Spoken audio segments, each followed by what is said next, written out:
Boa tarde a todos. Como de costume, né? Acho que vocês já me conhecem. Eu me chamo Wanderson Riquelme, sou o presidente e fundador da Liga Acadêmica de Psicologia Subjetividades aqui da Una Barreiro e também sou coordenador discente do grupo de estudos em teoria social crítica.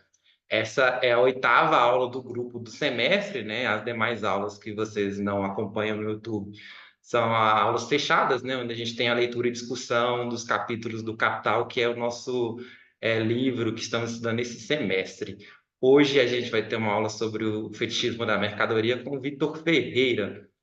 Agradeço muito a presença de quem está aqui presente, né? Quero agradecer especialmente a presença do professor Leonardo Godoy, que está aqui hoje também para acompanhar a aula do Vitor Ferreira também, né? Que foi o professor que deu a primeira aula aberta do grupo de estudos aqui esse semestre.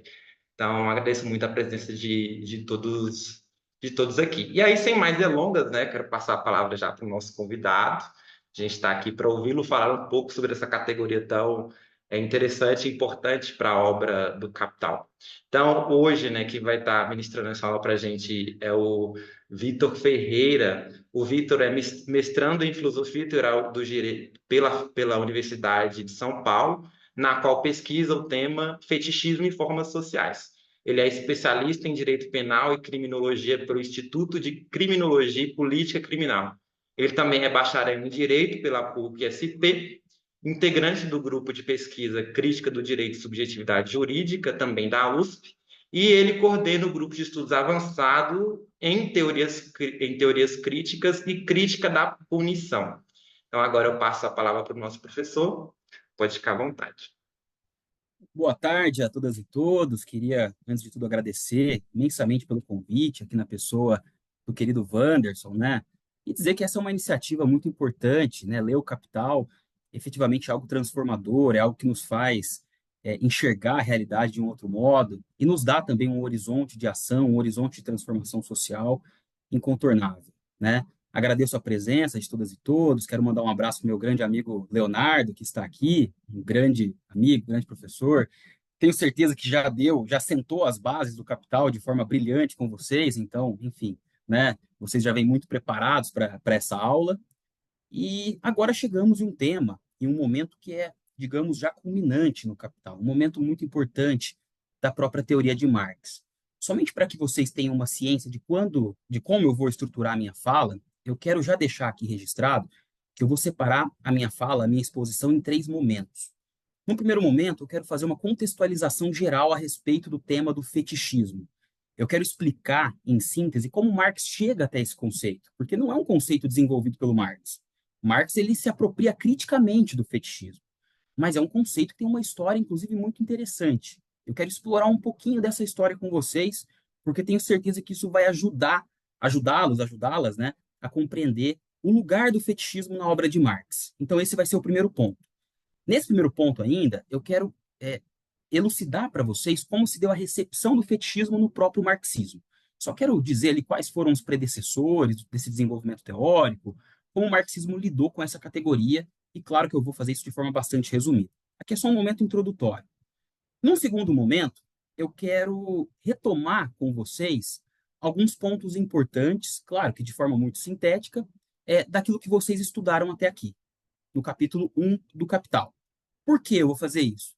Em primeiro lugar, gente, para a gente aquecer o cérebro e chegar já com uma base teórica assentada no fetichismo. Em segundo lugar, porque vocês talvez não tenham percebido, mas o fetichismo já estava presente ao longo de todo o capítulo 1. Então é necessário que a gente passe por esse capítulo para chegar a esse item 4, né? Esse item que trata especificamente do caráter fetichista da mercadoria e seu segredo.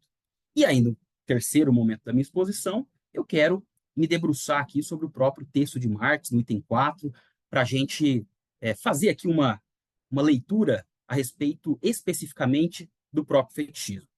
Tudo bem? Então eu vou seguir esse percurso e quero começar então agora pela contextualização geral do fetichismo. Vamos lá. O fetichismo, o termo fetichismo, ele tem uma história bastante peculiar. Ele tem uma origem etimológica na língua portuguesa. O fetichismo, ele advém da palavra feitiço. Não é uma palavra que surge originalmente, né, do francês ou de de outros desenvolvimentos em outros lugares do mundo. É uma palavra que tem uma origem portuguesa. E por quê? Como isso se deu? Vejam só, a partir do século XV, vocês sabem bem que nós tivemos ali no mundo um movimento de expansão marítima e comercial dos países colonizadores. Dentre esses países figura, evidentemente, Portugal.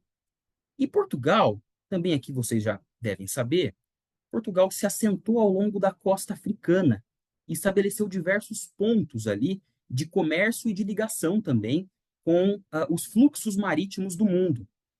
E nesse momento em que os colonizadores portugueses se assentam ao longo da costa africana, acontece um choque de cultura entre a cultura desses colonizadores e dos povos africanos. E algo em particular chamava muito a atenção desses colonizadores portugueses. Eles ficavam muito impactados com o fato de os povos africanos atribuírem poderes sobrenaturais a objetos inanimados, a coisas, né, a objetos mesmo, ou, no limite, a animais. Então, os animais e os objetos, eles eram cultuados como se eles tivessem, em alguns lugares, evidentemente, da costa africana, como se eles tivessem poderes sobrenaturais, que não estavam no corpo físico, mas que era representado como se estivesse. E eles falavam, justamente por isso, que eram povos enfeitiçados, porque esses objetos eles tinham feitiço. Eles tinham feitiço e enfeitiçavam esses povos africanos. Né? Então vejam só como o termo feitiço foi cunhado nesse primeiro momento, para designar uma prática de povos africanos. Inclusive, existem registros de colonizadores, sobretudo ali na região da Nova Guiné, tratando dessa questão, tratando desse fenômeno, e eles diziam especificamente dessa atribuição de poderes sobrenaturais a objetos divinos. Inclusive, poderes que modulavam o comportamento desses povos. Né? Os povos justificavam determinados fenômenos da vida com base nesses objetos, eles se pautavam por meio desses objetos, eles cultuavam e realizavam rituais com esses objetos. Então, eles eram justamente por isso, na visão dos colonizadores, enfeitiçados. E é evidente que todo esse material, todos esses relatos dos colonizadores, acabou adquirindo, ou melhor, constituindo um objeto de muito interesse em momento posterior para a própria antropologia. A antropologia passou a estudar esses relatos justamente com o objetivo de compreender como se dava esse fenômeno, como se dava essa forma de representação.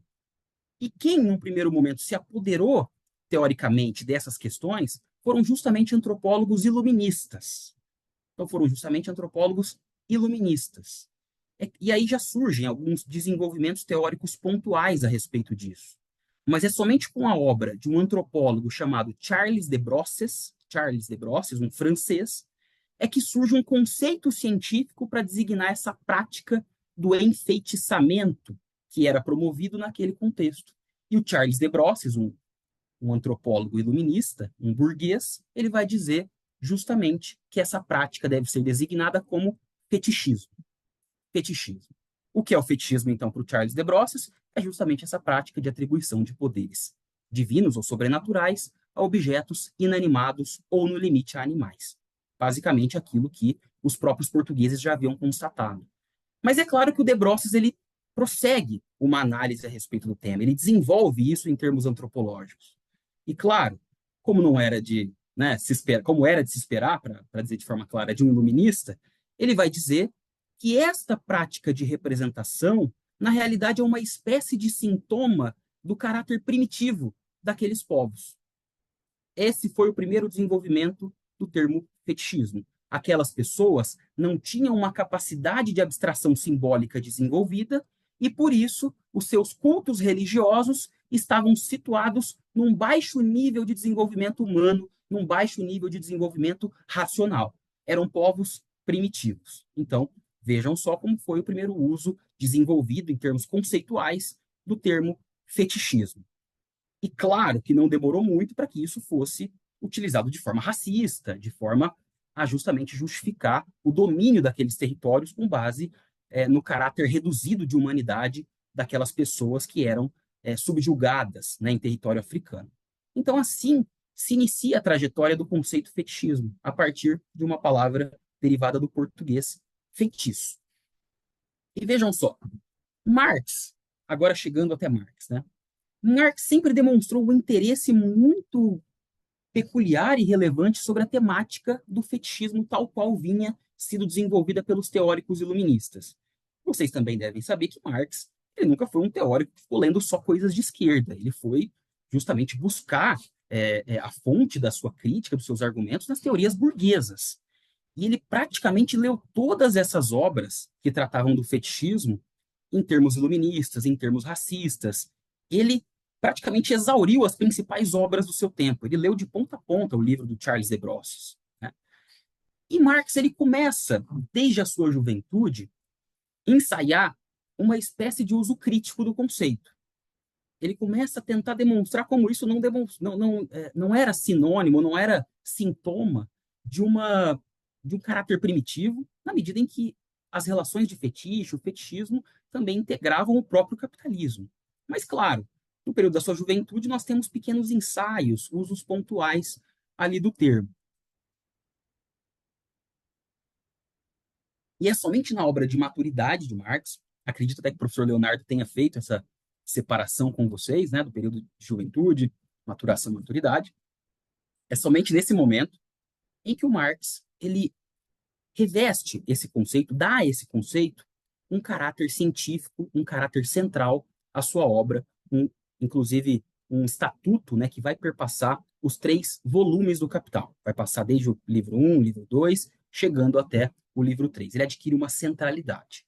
Eu não quero antecipar o que vai ser o fetichismo, nós vamos examinar isso em detalhe, mas tem um comentário muito interessante de um autor chamado Anselmo Yap, que ele já dá um pequeno spoiler, e que até acho que seria interessante já trazer para vocês, para a gente ter uma primeira introdução.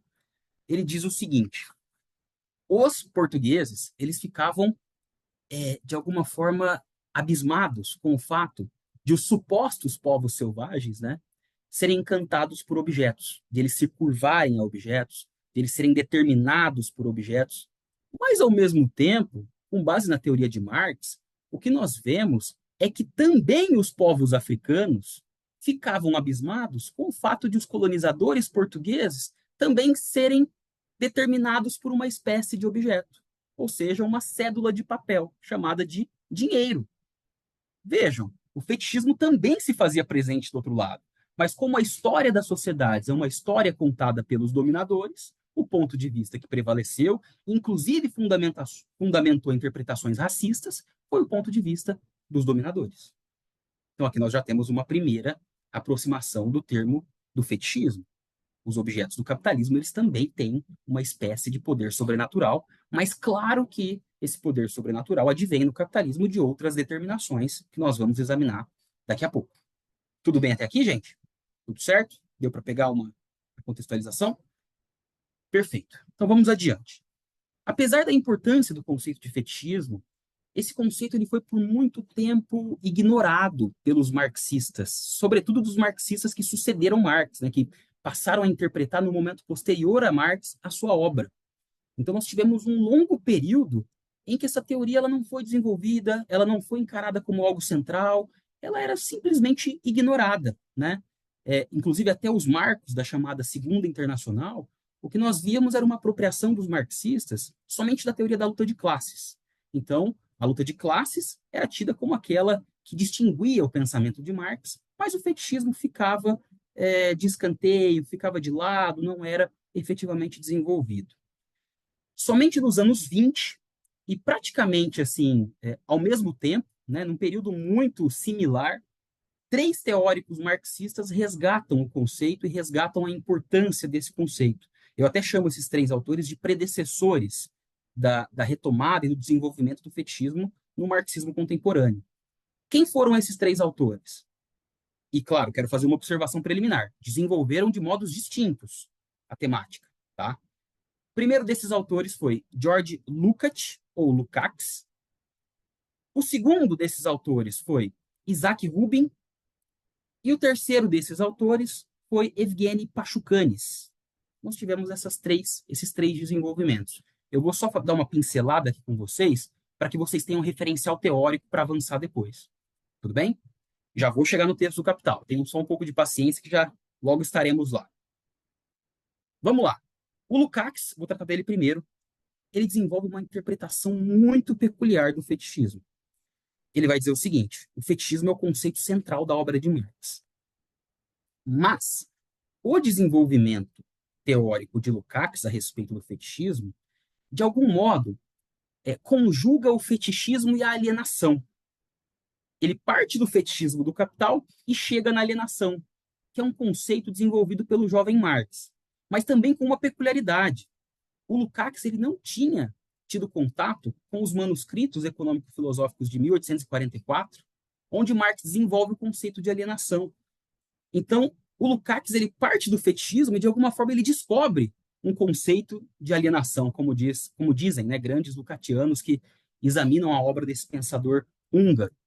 Só para que vocês entendam, eu vou só contextualizar o que seria alienação, para vocês terem uma dimensão geral de como o Lukács desenvolve isso.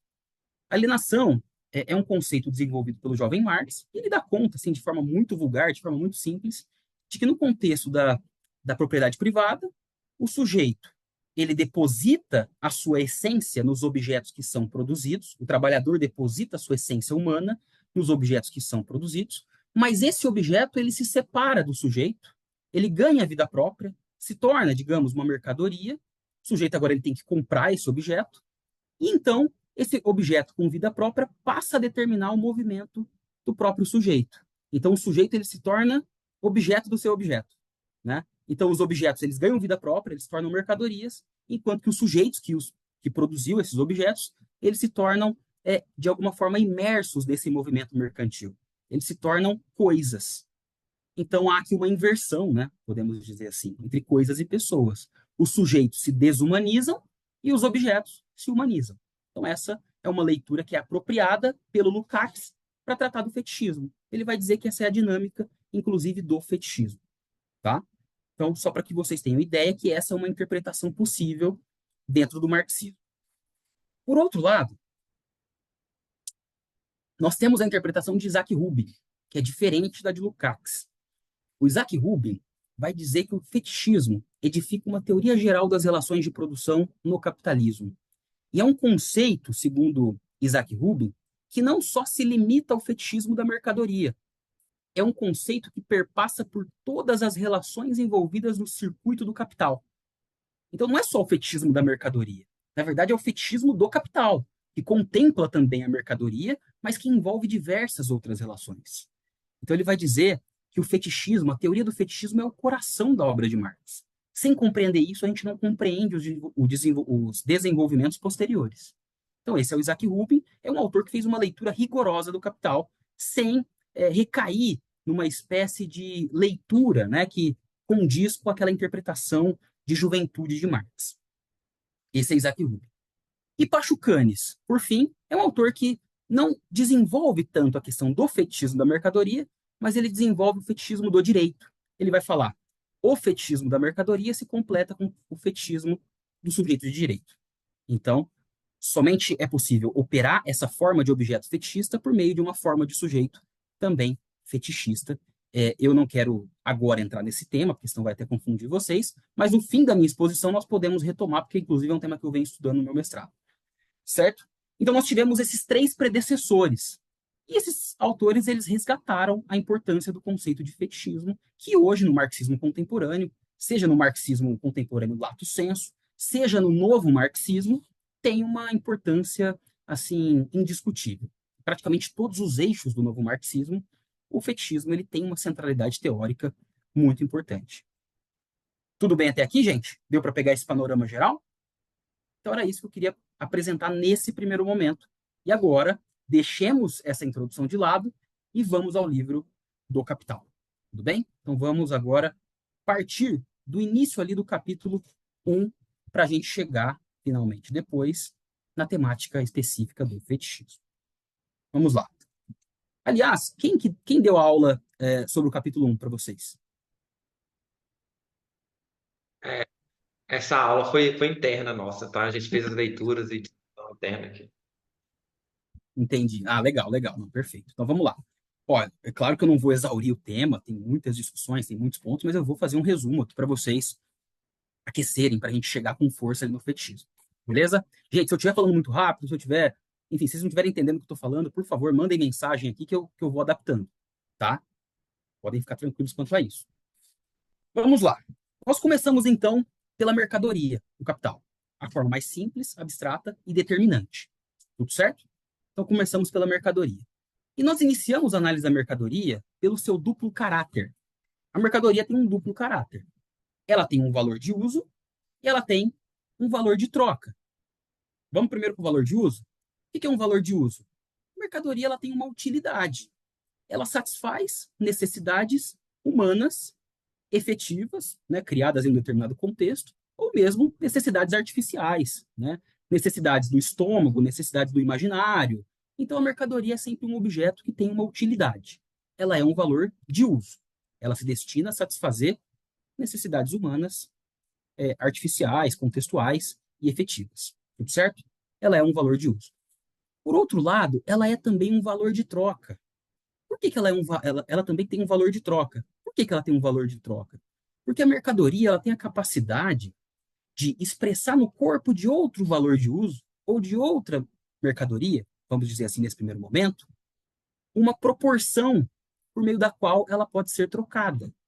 Então, ela expressa o seu valor em um outro valor de uso. Tudo certo? Então, aqui nós temos já o duplo caráter: utilidade, né, valor de uso, valor de troca. E o que chama atenção nesse primeiro momento é já a questão do valor de troca. Nós já começamos a entrar num terreno um pouco mais delicado. Mas como assim, né? Por que, que as mercadorias têm essa capacidade de expressar o seu valor no corpo de outra mercadoria, né? Que raios são esses? Vejam, e aí até uma questão que nós podemos dizer de lógica. Vamos examinar então a questão do valor de troca. No capitalismo, nós temos uma produção atomizada e os sujeitos produzem para a troca. Para que a troca aconteça, é necessário, então, que coisas distintas, coisas fisicamente diferentes, um copo, uma caneta e etc., que elas sejam confrontadas e que haja também nesse confronto uma equivalência. E aí, para que haja uma equivalência entre coisas distintas, a única forma disso acontecer é encontrando um denominador comum entre essas coisas diferentes. Concorda comigo? Porque se não tiver um denominador comum, a gente não consegue operar a equivalência entre coisas diferentes. É até uma questão de lógica. Então, sempre há uma base comum por meio da qual nós conseguimos juntar uma certa identidade entre coisas diferentes, e aí, a partir dessa identidade, nós medimos quantitativamente essas coisas. E vocês viram que esse denominador comum entre mercadorias não está no corpo dos objetos, não está na física dos objetos, no caráter físico. Isso está no fato de eles serem produtos do trabalho.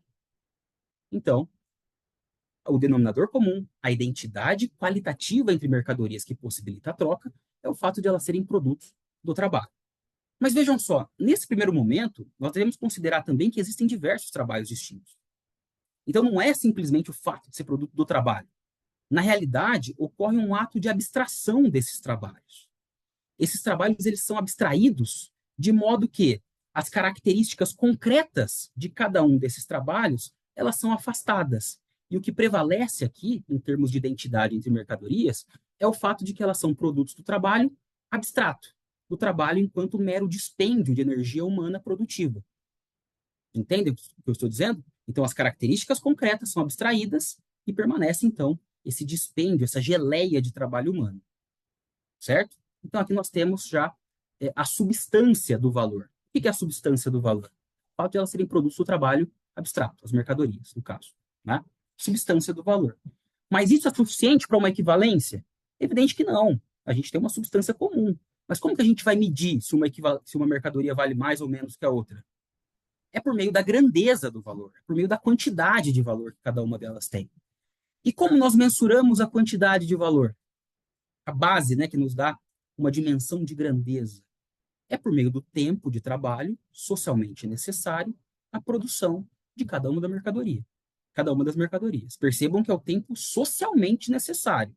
Não é que eu produzi a minha mercadoria em 10 horas, então esse é o critério de grandeza de valor. Não, é o tempo socialmente necessário de trabalho abstrato requerido para a produção do objeto, considerando um nível médio de destreza, de forças produtivas de uma determinada sociedade. Tudo isso entra, evidentemente, nesse cálculo, entre aspas. Tudo certo? Então, aqui, o tempo de trabalho socialmente necessário à produção da mercadoria é a grandeza, é o critério de grandeza do valor. Então, temos trabalho abstrato, substância, temos tempo de trabalho, grandeza. Tudo bem por aqui? Então, assim, as mercadorias são cotejadas e há entre elas uma equivalência. É isso que permite o seu valor de troca. Então, acho que está por aqui, acho que deu para compreender, né? E a esse duplo caráter da mercadoria corresponde também um duplo caráter do trabalho. E vocês já, de alguma forma, identificaram isso na minha própria exposição, de algum modo, né? Porque, vejam, no capitalismo, nós temos trabalhos úteis e diferentes, efetivamente, trabalhos concretos, específicos, sendo que cada um desses trabalhos produz uma determinada mercadoria útil. Então, ao valor de uso corresponde um trabalho concreto que produz essas coisas úteis, né? O sapateiro faz sapatos, há um sujeito que produz alimentos. Então, o valor de uso corresponde a esse trabalho concreto, esse trabalho também útil. Por outro lado, o polo abstrato da mercadoria, o valor de troca, corresponde ao trabalho abstrato. Corresponde ao trabalho abstrato, que é um modo de abstração que, pelo menos nesse primeiro momento, nós podemos dizer que se realiza na troca mercantil. Na própria troca mercantil, em que se busca, de forma prática e inconsciente, a equiparação entre um elemento comum entre objetos, há essa abstração dos trabalhos humanos como trabalhos que consistem em um puro dispêndio de energia indiferenciada, que é o trabalho abstrato. Todos eles são trabalhos, são uma espécie de labor, né, de dispêndio de energia para produzir objetos, independentemente de qual objeto, de que forma concreta se dá essa produção. Então, esse trabalho abstrato é justamente aquele que se representa como um valor de troca da mercadoria. Tudo bem até aqui, gente? Tudo certo? Vamos lá. Então, duplo caráter da mercadoria. A esse duplo caráter corresponde um duplo caráter do trabalho. Expliquei para vocês a substância do valor e a grandeza do valor. E a partir de então, Marx ele passa a examinar a forma do valor, o modo pelo qual as mercadorias estabelecem relação entre si. E ele começa examinando a forma de valor simples. Forma de valor simples. O que é a forma de valor simples? Aqui ele basicamente faz o cotejo entre duas mercadorias, digamos assim, né? Ele vai, vamos lá, eu não vou, os exemplos de Marx eles são um pouco complicados para a gente visualizar concretamente o que ele está explicando. Então eu vou usar outros exemplos. Vamos lá. Estou aqui com uma, peraí, eu estou aqui, ó, com lápis e caneta. Vou explicar por meio de lápis e caneta que acho que fica mais fácil. Vamos supor, e claro, vamos só contextualizar um ponto. Ele coloca duas posições nessa equação. Ele fala que tem a forma de valor relativa, que é o papel ativo que uma mercadoria exerce, e a forma de equivalente. Então, nós sempre colocamos uma mercadoria no polo ativo, forma de valor relativa, e essa mercadoria ela expressa o seu valor de troca no corpo da forma de equivalente, de uma segunda mercadoria. Sei que é abstrato, mas agora vocês vão entender. Vamos lá. Uma caneta equivale a quantos lápis? Vamos supor que equivale a 2 lápis. Uma caneta, forma de valor relativa, tem uma forma de equivalente em 2 lápis. Então, estamos acostumados com a caneta e o lápis. Opa, já teve esse exemplo antes? Já? Nossa, olha Eu só. tô brincando aqui, que eu usei muito esse exemplo para explicar essa parte do meu usual. Ah, perfeito. Então, beleza, ótimo, ótimo. Então, vocês já estão familiarizados. Se quiserem outro exemplo também, a gente pode desenvolver aqui, mas acho que está tranquilo, né? Então, uma caneta equivale a 2 lápis. 2 lápis corresponde ao tempo de trabalho socialmente necessário para se produzir uma caneta. Vejam só. E olha a peculiaridade dessa equação. Nesse momento, os liberais gostam de falar de vacas e casas. Então a gente evita esse exemplo aqui. Não faria nem sentido aqui nesse contexto, inclusive, né? Mas vamos lá. Nós temos uma caneta e 2 lápis. E olha só que interessante. Nesse movimento, nessa equação, o valor de uso dos lápis representa o valor de troca da caneta. O trabalho concreto que produziu esses lápis representa o trabalho abstrato, o tempo de trabalho abstrato envolvido nessa caneta. E o trabalho privado que produziu esses lápis representa aqui nessa equação o trabalho social que se envolve aqui no valor dessa caneta. Nós temos uma dimensão bastante interessante dessa equação. Tá? Eu estou seguindo aqui a linha estrita de Marx no que se refere a essa exposição da forma de valor simples. Depois ele vai falar da forma de valor desdobrada. Ele vai dizer o seguinte: nós colocamos, então, depois, né, num outro momento de abstração, uma mercadoria como forma de valor relativo, e essa mercadoria ela pode expressar o seu valor em diversas outras mercadorias ao mesmo tempo. Então, eu posso falar que uma caneta, forma de valor relativo, ela pode expressar o seu valor em 2 lápis, ela equivale a 2 lápis, ela equivale a 5 apontadores, ela equivale a não sei quantos papéis. Enfim, ela pode expressar o seu valor de troca no corpo de diversas outras mercadorias. Tudo bem? Mas é claro que isso não estrutura uma dinâmica mercantil efetiva, né? Não é que esse foi um estágio do desenvolvimento prévio ao capitalismo para se chegar, então, né, às trocas por meio de moeda, por meio de dinheiro. Não. Na realidade, nós estamos aqui numa abstração, tá? E aí, por fim, o Marx ele vai apresentar um momento fundamental de que uma mercadoria ela se destaca dessa lógica de equivalência do valor desdobrado ou até do valor simples, e ela assume e adquire, de certa forma, um monopólio da forma de equivalente, de tal sorte que todas as mercadorias passam a expressar o seu valor de troca no corpo dela. Que aqui nós temos a dinâmica que dá origem à forma do dinheiro. Então, uma mercadoria, ela se destaca das demais e assume o monopólio da forma de equivalente. Agora, nós não temos mais isso de, uma caneta equivale a não sei quantos lápis. Não, agora uma caneta equivale tantos, aqui no Brasil, reais. O lápis equivale tantos reais. Todas as mercadorias expressam seu valor de troca no corpo do dinheiro. Tudo bem por aqui? Então, eu acredito que é isso que eu queria falar mais assim para vocês a respeito dessa primeira parte, para retomar, se vocês estão comigo, então vamos agora prosseguir para a questão do fetichismo. Por que eu falei que o fetichismo já se fazia presente em toda essa dinâmica? E vejam só vocês, gente, nós não estamos falando de uma dinâmica física dos objetos, do corpo físico delas. O valor em si se trata de uma representação social, de um jogo de representações sociais. Nós estamos falando de uma representação socialmente necessária.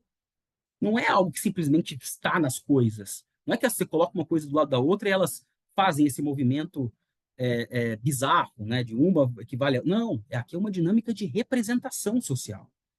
E claro que há uma raiz para que seja edificada essa dinâmica de representação social. Ela não surge do nada, né? Há uma determinação, inclusive, em termos de arranjo econômico. E aí, para chegar na teoria do fetichismo, eu gosto sempre de explicar para vocês a questão da divisão social do trabalho do capitalismo, que é a raiz do fetichismo típico do capitalismo.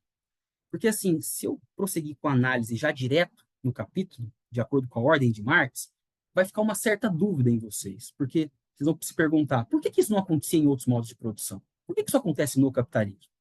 E agora eu quero chegar na raiz da questão com vocês, explicando a divisão social do trabalho. Vai ficar um pouco mais claro, acredito eu, e aí nós prosseguimos para delimitar efetivamente o que é esse tal de fetichismo. Então vamos lá. Tudo bem até aqui, né? Um pouco abstrato, mas com a prática teórica, com a leitura, nós vamos ficando cada vez mais familiarizados, né? Enfim, faz parte. E envolve muitos debates também, mas, enfim, aí fica para outro momento. Vamos lá. O capitalismo tem uma divisão social do trabalho muito peculiar, que não foi vista em outros modos de produção, como o modo de produção feudal, como o modo de produção escravista. É uma dinâmica de divisão social do trabalho atomizada. Vejam só, eu vou explicar o sistema feudal para depois chegar no capitalismo e vocês entenderem a diferença. No feudalismo, é evidente que existiu uma divisão social do trabalho. Praticamente todos os modos de produção têm essa divisão social do trabalho, elas faz inclusive necessária para a própria reprodução social. E no feudalismo havia essa divisão social do trabalho. Cada pessoa tinha um trabalho específico, né, e necessário para a própria reprodução daquela sociedade. Mas a divisão social do trabalho no feudalismo era realizada de forma programada, de forma planejada, determinada de forma, inclusive, pessoal pelo senhor feudal. Então já havia uma distribuição prévia de como os sujeitos deveriam produzir e de como os sujeitos deveriam distribuir os seus produtos. Então, o servo tal produz alimentos de tal gênero, servo X produz tal outro alimento, servo Y produz sapatos, e já havia uma dinâmica de distribuição previamente assentada. Vocês terão que arcar com a talha, com a corveia, vocês vão ter que, então, produzir um tanto, mas uma parte desse tanto vai para o senhor feudal diretamente, a outra parte vocês consomem. Você vai ter que trabalhar em determinado período nas instalações senhoriais. É por isso que o Marx fala que essa divisão do trabalho e essa distribuição social do trabalho, ela já era imediatamente social. Por quê? Inclusive, os produtos eles não eram mercadorias, eles já eram produtos em natura. Você produzia um produto específico e ele já era distribuído para o seu consumo, imediatamente. Não havia troca de equivalentes. Simplesmente a produção era voltada para satisfazer as necessidades daquele contexto, ainda que, evidentemente, existisse, né, a acumulação do trabalho por parte dos senhores feudais. Havia a acumulação do sobreproduto, como nós costumamos chamar no marxismo. Mas é fato que já havia uma programação de como deveriam ser feitas as coisas. O trabalho e a distribuição, né? Os sujeitos, no próprio trabalho, eles já distribuíam os produtos do trabalho diretamente, de forma social. Beleza? Então, aqui nós temos a divisão social do trabalho no feudalismo. No capitalismo não acontece dessa forma. Nós não temos um planejamento de como deve ser realizada a distribuição do trabalho e dos produtos do trabalho. Vejam só, não há um núcleo social gerencial que diz assim: Wanderson, você vai produzir tal alimento. Vitor vai produzir sapato. Leonardo vai produzir tecidos.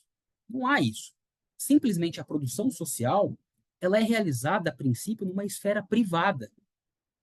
Então, a produção ela depende da iniciativa privada. E os produtores eles podem decidir, de forma até mesmo egoística, né, estruturalmente egoística, o que e o quanto eles vão produzir daquilo que eles pretendem depois submeter à troca. Então, a produção do capitalismo, ela não é imediatamente social. Ela é produzida num primeiro momento em arranjos privados, em locais privados. Aqui nós ainda não chegamos num momento de abstração para falar de meios de produção, não, mas você já sabe que nós podemos falar de iniciativas privadas, de produtores isolados, que produzem privadamente aquilo que será posteriormente submetido para um plano social. O que eu estou falando, gente, é algo muito simples. As pessoas produzem de forma privada aquilo que depois elas vão submeter ao mercado para satisfazer os seus próprios interesses. Entende? Então, cada produtor tem, num primeiro momento, até mesmo uma certa autonomia para produzir aquilo que ele quiser. E é claro que ele não produz para satisfazer as suas necessidades, até mesmo porque ele depende da produção das outras pessoas, ele depende dos outros valores de uso que estão sendo produzidos, então ele produz sempre para troca. Não para um simples escambo, eu faço isso, você faz aquilo, aqui a gente se equivale. Não, para troca. É preciso que se pague o preço, aqui já também no momento mais superior da análise, daquilo que foi produzido de forma privada. É preciso que se pague o valor daquilo que eu produzi. Então, no capitalismo, a produção ela só se torna social em um momento posterior. Depois que as coisas são produzidas, elas se tornam sociais por intermédio da chamada circulação ou do mercado. É no mercado que as diversas produções, que os diversos produtos do trabalho, que os diversos produtores estabelecem vínculos sociais. É aqui que nós temos, inclusive, uma espécie de amálgama social entre os diversos produtores isolados e privados. Então, é por meio da troca. E olha só que interessante. Para que haja essa distribuição social do trabalho, dos produtos do trabalho, é necessário que você tenha coisa para apresentar no mercado. É por meio das coisas que os sujeitos estabelecem vínculos entre si. Eles não estabelecem vínculos pessoais. Simplesmente, meu nome é Vitor, eu contribuo para a produção social aqui, né, nesse contexto, e eu tenho direito a tais e tais produtos. Não, é preciso que eu tenha coisas para oferecer no mercado. Porque o meu laço social, ele se condiciona a existência de uma coisa em minhas mãos. Seja uma mercadoria, seja dinheiro. Se eu não tiver mercadoria, se eu não tiver dinheiro, eu não sou efetivamente socializado nesse contexto mercantil. Então, olha só, e aqui nós já começamos a fazer um certo encaminhamento para a temática do fetichismo. É preciso ter coisas, porque são as coisas que condicionam o nosso laço social. As coisas condicionam os laços sociais entre os sujeitos no capitalismo. Esse é o primeiro ponto. E como as coisas condicionam os laços sociais entre os sujeitos no capitalismo? Vocês já viram ao longo do capítulo 1, por meio daquela forma do valor. Como surge essa forma do valor? Gente, surge de forma prática e inconsciente nas trocas mercantis. Vejam só, as coisas são aquilo que possibilitam o meu laço social, que eu me integre socialmente, dinheiro ou mercadoria. Mas para isso eu preciso efetivamente fazer um ritual determinado. Eu preciso, como eu disse para vocês anteriormente, encontrar um denominador comum entre as mais diversas coisas que me possibilite estabelecer vínculos de equivalência. Tudo certo? Então, vejam só. E é justamente nesse ato prático de encontrar um denominador comum entre coisas diferentes que surge essa substância, essa representação social da forma do valor. E o valor se adere às coisas. É uma representação social necessária para que os vínculos entre sujeitos atomizados no capitalismo se concretizem. Então, assim se edifica a forma do valor, porque os sujeitos eles produzem de forma privada, eles somente estabelecem laços sociais por meio das coisas, e as coisas, por sua vez, elas somente se equivalem caso haja um denominador comum e uma grandeza equivalente. Esse denominador comum é o trabalho abstrato, essa grandeza é o tempo de trabalho socialmente necessário. E essas duas coisas se manifestam nessa relação como valor de troca. E aqui se cria uma representação fundamentada nas próprias práticas sociais de que as coisas têm valor. De que as coisas têm valor. E agora nós chegamos já na questão do fetichismo. Vamos lá. As coisas têm valor e é assim, é por meio do valor que nós conseguimos nos socializar. E vejam vocês, o valor faz parte do corpo físico de um objeto, igual o seu cheiro, a sua textura, a sua, enfim, a sua cor. A gente pegar um microscópio e colocar num objeto, a gente consegue visualizar o valor desse objeto? Não. O objeto não faz parte do corpo físico de uma coisa. Ele é simplesmente uma representação social lastreada nessas práticas mercantis que se adere à coisa como se fosse inerente, como se fosse intrínseco ao seu próprio corpo. Vejam só, no capitalismo, nós atribuímos uma propriedade social, um poder sobrenatural a uma coisa inanimada. Vejam só, olha que interessante. O que Marx está fazendo? Uma crítica à economia e à cultura capitalista, justamente revertendo aquela posição do Charles de Brosses em relação aos povos ditos primitivos. Nós também nos socializamos por meio de objetos inanimados que possuem uma dinâmica social e que nós temos e vislumbramos essa forma de representação como algo intrínseco aos próprios objetos. E aqui, esse é o cerne do fetichismo da mercadoria. E por que esse tema é tão importante? Só por isso? Não. Tem vários desdobramentos que nós conseguimos explorar a partir do fetichismo. Eu quero, a partir de agora, começar esse percurso com vocês. Depois até a gente pode ler algumas passagens do Capital, algumas passagens que às vezes causam até um pouco de dúvida, mas aí nós podemos retomar, inclusive para que vocês tenham uma interpretação aí mais efetiva com base naquilo que nós estamos abordando. Porque eu não estou seguindo uma linha aqui linear em relação ao texto, tá? Mas vamos lá. E agora nós já começamos a entender um pouco mais do que é o tal do fetichismo. E eu quero chegar, inclusive, para demonstrar como ele afeta a nossa vida, nosso movimento social, a nossa dinâmica de relação social. Primeiro ponto. Vamos então agora seguir o livro, né? Na medida do possível. Vocês já entenderam que as mercadorias elas têm um valor de uso e um valor de troca, e como se constitui a dinâmica do valor de troca, que como já foi dito diversas vezes, não é algo intrínseco ao corpo da coisa, é uma dinâmica de representação social. E quero destacar um ponto muito importante. Não é uma representação social, gente, que está na nossa cabeça simplesmente. Porque eu posso falar assim para vocês, ó, olha, hoje nós vamos sair desse grupo de estudos e agora que todo mundo sabe que o valor não está no corpo dos objetos, nós vamos passar a agir como se não existisse valor. Porque o valor, de fato, ele não existe no corpo físico. Então, nós vamos no supermercado, vamos pegar ali diversas coisas que são necessárias para a nossa subsistência e vamos sair sem pagar. Se isso acontece, vejam só, nós estamos falando aqui de uma representação lastreada socialmente. Se isso acontece, a polícia simplesmente leva todos nós, né, para a delegacia, porque é uma representação que já está na realidade. Mesmo que vocês saibam que o valor não é intrínseco ao objeto, vocês precisam agir diariamente, cotidianamente, depois dessa reunião, inclusive, como se o valor estivesse presente no corpo das mercadorias, como se fosse algo intrínseco. Tá? Então, só queria sublinhar esse ponto também, que é muito importante. Mas então agora vamos para os conceitos de Marx que causam uma certa confusão. Vamos lá. O Marx ele começa o capítulo ali, o tópico sobre o fetichismo, dizendo que a mercadoria, a princípio, ela parece uma coisa trivial. Ela parece algo muito evidente. Mas quando você começa a examinar essa mercadoria, ela demonstra ser um objeto cheio de sutilezas metafísicas, né, com caráter até mesmo teológico. É até interessante notar essa leitura estilística de Marx, né? Ele tem assim algumas construções nesse item que são fenomenais, né? Que são muito bonitas, são muito interessantes.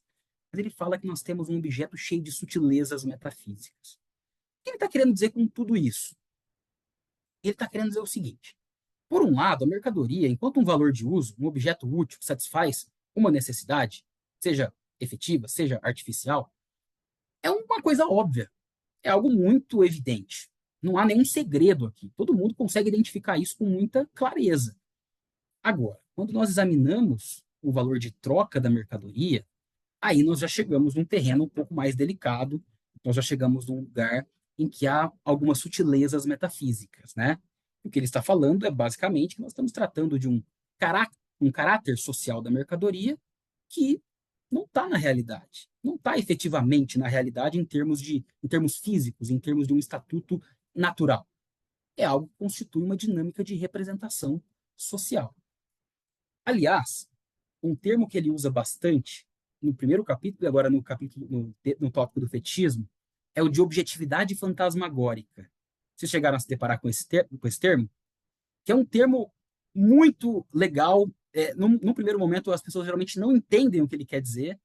Eu quero até explicar para vocês, vi até que a Lilian concordou, mas enfim, eu também, a primeira vez que eu li, eu não entendi o que ele queria dizer com aquilo, mas é algo muito interessante. Vejam só. O que é essa objetividade fantasmagórica? Pensem num fantasma. O fantasma tem um estatuto físico na realidade? Não, a não ser que vocês acreditem de fato, mas na realidade não tem. Não existe o fantasma efetivo na realidade com estatuto material. Mas vejam só, o fato de ele não existir na realidade não significa que ele não produza coerções sobre o comportamento das pessoas que acreditam em fantasma. Se você acredita em fantasma, tudo bem, você não vai ver algo palpável na realidade, um fantasma físico que você vai conseguir apalpar. Mas você pode ser que você tranque a porta do seu apartamento antes de dormir, pode ser que você durma com a luz acesa, pode ser que você não saia de casa, pode ser que você tenha crise de ansiedade, entende? Mesmo não tendo um estatuto físico natural, o fantasma ele produz coerções sobre a sua vida. Só que aqui no caso do fantasma, vejam, é uma representação do próprio sujeito. Vocês, eu no caso, qualquer um, pode ter essa representação de que existe fantasma e nós, né, modulamos a nossa vida, ou uma parte dela pelo menos, com base no medo do próprio fantasma. No caso da mercadoria é diferente, é uma objetividade fantasmagórica. Por quê? Porque não há um estatuto físico, o valor, desculpem, não há um estatuto físico para o valor. Você não toca o valor, você não pega o valor assim como você pega um lápis. Mas é uma objetividade social, né? Porque essa objetividade social exerce coerções concretas sobre a nossa dinâmica de vida, sobre o nosso movimento social, sobre a forma como nós nos comportamos, sobre as prioridades que nós damos na nossa própria vida. E para ficar até mais concreto, eu vou dar um exemplo para vocês. Vejam só, o fato de existir valor, de as coisas terem valor, isso determina o nosso movimento social desde que nós somos crianças, desde que nós nascemos. Vejam, a gente é ensinado desde cedo. Para conseguir sobreviver, a gente tem que comprar as coisas. As coisas têm naturalmente um valor. É a dinâmica fetichista. E como as coisas têm valor, não basta a necessidade para acessar essas coisas. O que nós precisamos fazer desde cedo na nossa vida? Precisamos nos qualificar, precisamos estudar, fazer o colégio, depois fazer a faculdade, nos vender para o mercado de trabalho, nos submeter à exploração para, em troca, ganhar dinheiro e pagar o valor das coisas. Entende? A gente se qualifica, a gente se submete à exploração para ter o dinheiro, um salário para conseguir sobreviver nesse mundo que nós temos como algo natural, como algo, né, como se o valor fosse algo efetivamente natural. A nossa dinâmica de vida é toda estruturada por essa lei do valor, que é uma objetividade fantasmagórica. É o que não, se a gente for para um outro modo de produção, o valor desaparece. Mas, no capitalismo, há essa objetividade social. E aqui, gente, olhem só que interessante a importância da teoria do fetichismo, porque ela nos dá conta já desde esse item 4 que a dominação no capitalismo ela não é só uma dominação de classe. Não é que existe a dominação dos burgueses sobre o proletariado. Gente, existe uma dinâmica de dominação impessoal. Não tem ninguém chicoteando vocês nesse momento para que vocês ganhem dinheiro, para que vocês se submetam à exploração, para que vocês priorizem determinadas coisas em detrimento de outras. Não, vocês tomam como evidente o fato de que as coisas têm valor, que vocês precisam ganhar dinheiro, que vocês precisam se submeter a uma dinâmica de valorização. Entende? Então, desde o início aqui do Capital, nós já temos muito claro esse movimento de uma forma de dominação impessoal. Não significa que seja a única forma de dominação, mas é uma dominação efetiva sobre nós. E muito potente, inclusive. Muito potente. Então, deu para pegar a objetividade fantasmagórica? É basicamente nesses termos. E aí um outro termo também que causa muita confusão é o termo de caráter sensível, suprassensível da mercadoria. Sensível, suprassensível da mercadoria. A mercadoria possui um caráter sensível, suprassensível. Hoje seremos assolados pelo fantasma. Exatamente, Yasmin. Todos os dias. Vamos lá. Então temos o caráter sensível, suprassensível da mercadoria. Marx ele se refere a isso algumas vezes. Também é um momento fundamental do texto, mas que às vezes as pessoas não entendem. E é muito simples. O que é isso? Gente, a mercadoria, o que é o sensível? É o que se pode tocar. Caneta, lápis. A mercadoria tem uma dimensão sensível, via de regra. Claro que depois a gente pode falar também de mercadorias virtuais e tudo mais, mas por hora, nesse momento da nossa abstração. Tem. É um caráter sensível. Eu toco na mercadoria. Mas, por outro lado, ela tem valor, que se expressa como valor de troca. Isso é um caráter sensível? Não, isso é suprassensível. Essa é uma representação do trabalho social que se expressa como valor na realidade. E nós não conseguimos tocar. Suprassensível significa para além do sensível. Para além do sensível. Então a mercadoria ela tem esse caráter sensível, apalpável, digamos assim, suprassensível, para além do sensível. Uma dinâmica de representação social, uma propriedade social que se adere ao seu corpo. Deu para pegar? Então vamos lá. Antes de ler algumas partes aqui do Capital, só para a gente então assentar um último ponto. E aí depois eu até prefiro que a gente converse mais, e, enfim, vocês tragam questões, a gente vai debatendo, acho que fica até melhor. Vamos lá. O Marx, ele vai abordar também, nesse próprio item, a obra dos chamados economistas políticos, né? Os economistas políticos burgueses. E um ponto que chama muita atenção, e que é interessante, é que ele fala que essa forma de desenvolvimento teórico é uma forma de pensamento socialmente válida. O que isso quer dizer? Vejam só, esses economistas políticos, eles naturalizam o valor. Gostei dos fantasmas da Silvana aqui. Eles naturalizam a dinâmica do valor, como se o valor fosse algo intrínseco ao corpo dos objetos, desde sempre e para sempre. ainda que Ricardo tenha buscado identificar o trabalho, né, por trás do valor, ele não se questionou por que o trabalho assume essa forma. E aí a gente retoma aquela questão da divisão social do trabalho. É só no capitalismo que o valor toma essa forma. Que o trabalho, desculpe, a forma, o trabalho é abstrato, né? Ele toma essa forma de valor, se representa como valor. Entende? Então, o que significa dizer que são formas de pensamento socialmente válidas? Significa que na nossa própria existência, no nosso dia a dia, nós de fato tomamos as coisas como se elas fossem, como eu disse já, portadoras naturais de valor.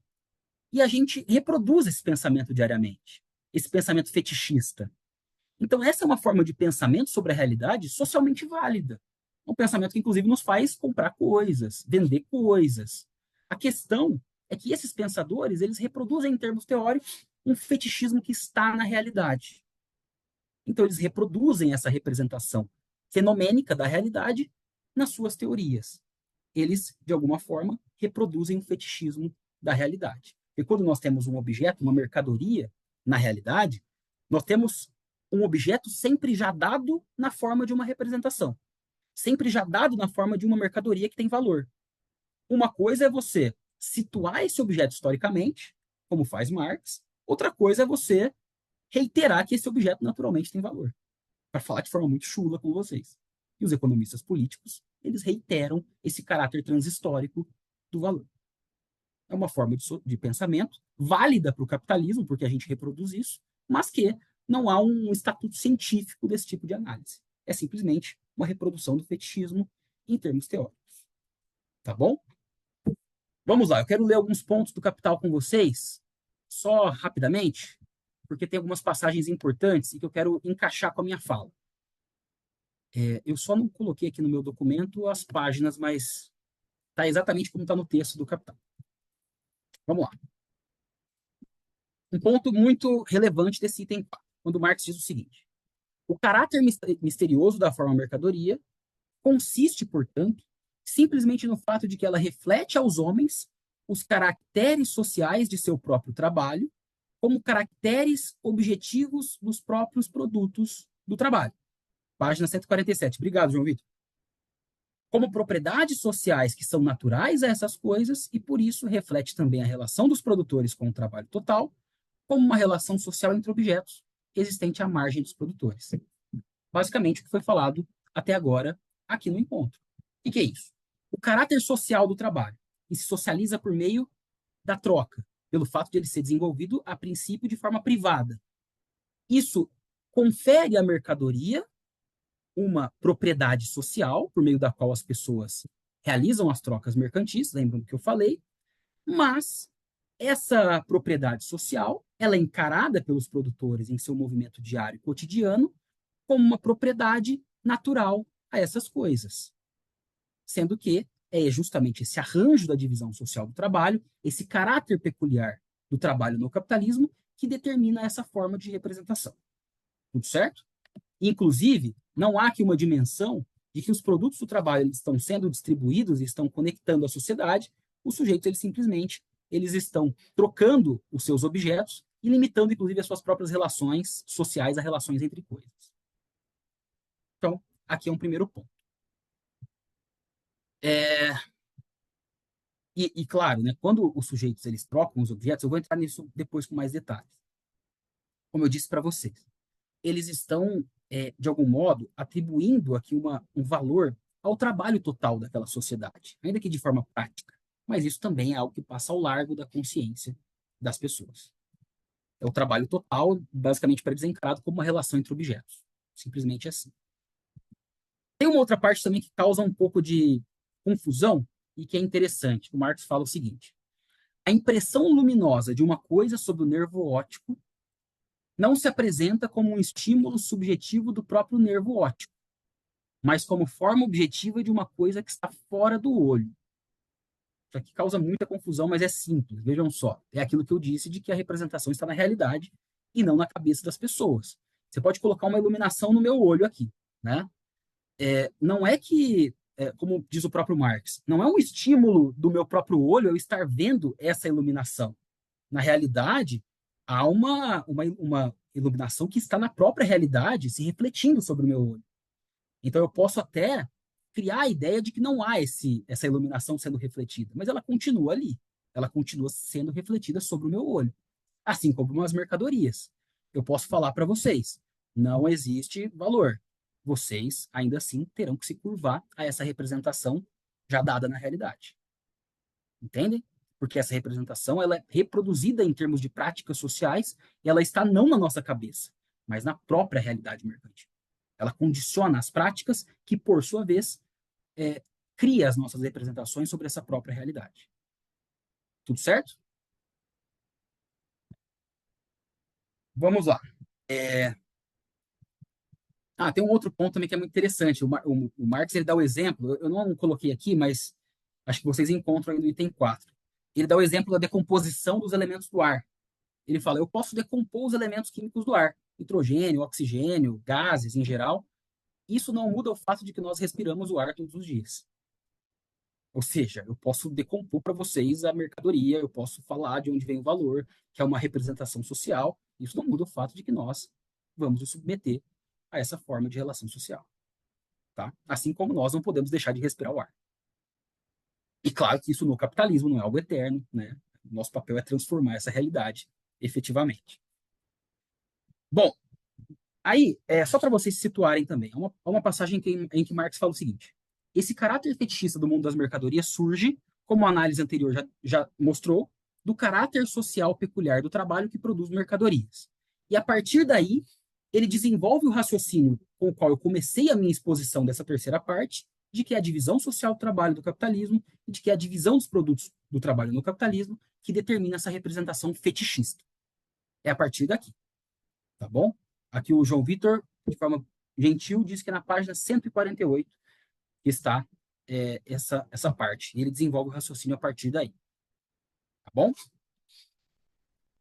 As relações sociais. Outra passagem agora. As relações sociais entre seus trabalhos privados aparecem como aquilo que elas são no contexto mercantil, isto é, não como relações diretamente sociais entre pessoas em seus próprios trabalhos. Lembrem-se do feudalismo. Relações pessoais entre pessoas nos seus próprios trabalhos que já distribuíam os objetos ali no próprio trabalho. Mas como relações reificadas entre pessoas e relações sociais entre coisas. Aqui também é um ponto muito delicado, né, que comporta interpretações e debates, mas também é algo fundamental. O que na minha visão, Marx está dizendo aqui? Está dizendo o seguinte: relações reificadas entre pessoas e relações sociais entre coisas. Quando os sujeitos eles estabelecem as relações entre coisas, eles estão, na realidade, conectando essa sociedade, esses trabalhos, a princípio privados, eles estão se tornando sociais, e também a produção está se tornando social. Então, há um vínculo entre coisas que é social, que conecta e distribui o próprio trabalho social na sociedade. Mas, ao mesmo tempo, os sujeitos eles se limitam nessas relações de troca a trocar um objeto por outro. Então, a sua relação ela é uma relação coisal, é uma relação que se limita à troca de coisas, enquanto que, ao mesmo tempo, essa própria relação social ela comporta um caráter social na medida em que interliga essa sociedade em termos de produção social. Entendem? Então, basicamente isso. E aí, um último ponto que eu quero destacar é o seguinte: o Marx fala o seguinte: os homens não relacionam entre si seus produtos do trabalho como valores por considerarem essas coisas meros invólucros materiais de trabalho humano de mesmo tipo. Ao contrário, porque equiparam entre si seus produtos de diferentes tipos na troca como valores, eles equiparam entre si seus diferentes trabalhos como trabalho humano. Eles não sabem disso, mas o fazem. Essa parte, eles não sabem, mas fazem, é uma passagem muito famosa do texto do Capital. Eu quero explicar o que significa. Vamos lá. Não é que, assim, o sujeito, ele trabalha, tem o seu trabalho privado, ele tem a mercadoria. Obrigado, Wanderson, página 149, exatamente. Ele pensa o seguinte: isso aqui esse meu objeto, minha caneta, isso aqui é um invólucro de trabalho humano. Já que isso aqui é um invólucro de trabalho humano, e ele se equivale aos outros objetos que também têm trabalho humano, né, abstrato. Eu vou até o mercado e vou estabelecer equivalência entre os trabalhos. Não é assim que as coisas operam. Na realidade, os sujeitos eles vão ao mercado com suas coisas e, em termos práticos e inconsciente, eles buscam estabelecer um denominador comum e uma equivalência quantitativa, de forma prática. E porque eles estabelecem essa relação de forma prática e inconsciente, eles estão, na realidade, embora sem saber, equiparando os seus trabalhos. Os trabalhos sociais, o trabalho abstrato, claro, em termos de substância, e o trabalho em termos quantitativos, como tempo de trabalho socialmente à produção. Eles não sabem, mas eles estão fazendo isso. Os sujeitos, porque eles equiparam na troca os seus produtos, eles estão inconscientemente equiparando os trabalhos sociais. Deu para pegar? Eles não sabem, mas fazem. E se eles soubessem, eles fariam da mesma forma. Assim como decompor o ar não muda o fato de que nós temos que respirar. Tudo bem? Gente, então, quis fazer essa dimensão geral para vocês. Fetichismo é basicamente a atribuição de propriedades sociais a objetos, algo que só acontece dessa maneira no capitalismo. E o fetichismo, desde então, como eu disse para vocês, ele já dá conta de uma dinâmica de dominação impessoal. E é um tema que, se vocês estiverem atentos ao longo da leitura do Capital, vai aparecer de diversas formas ao longo do texto. Então, nesse primeiro momento, eu queria destacar esses pontos e agradeço pela atenção. Espero que vocês tenham entendido pelo menos um pouco aí do que eu queria trazer para vocês. Obrigado.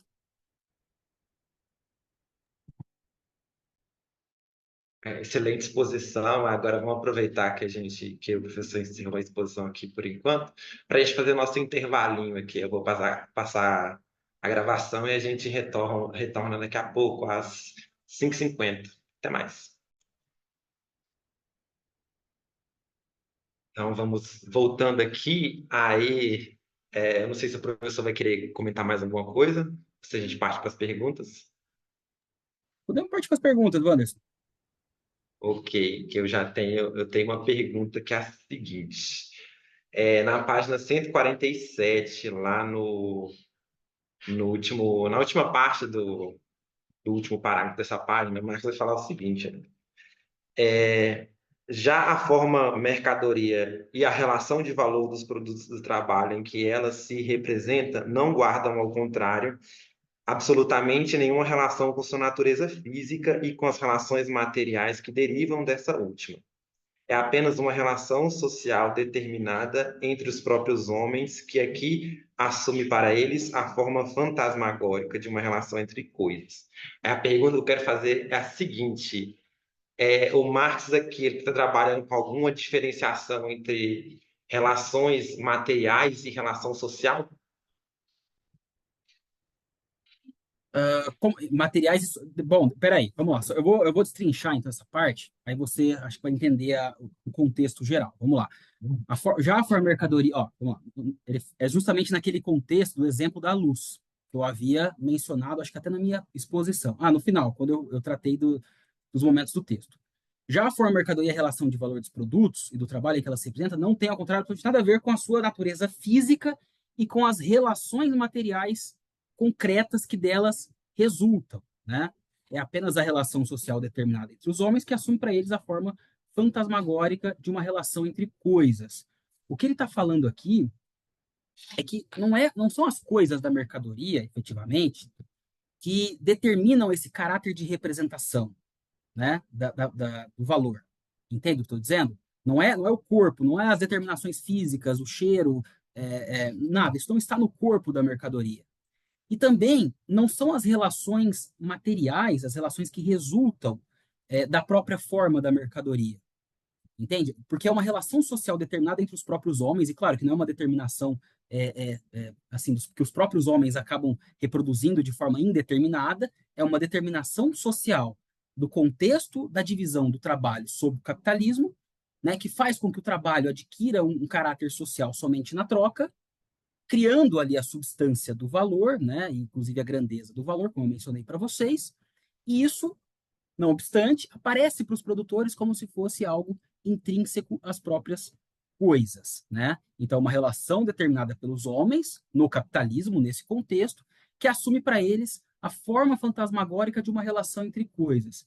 É, Aí, falar de caráter material é até interessante, porque o materialismo histórico não é simplesmente somente analisar a concretude das coisas, mas também as representações sociais que, de alguma forma, determinam o modo pelo qual nós encaramos as coisas materiais.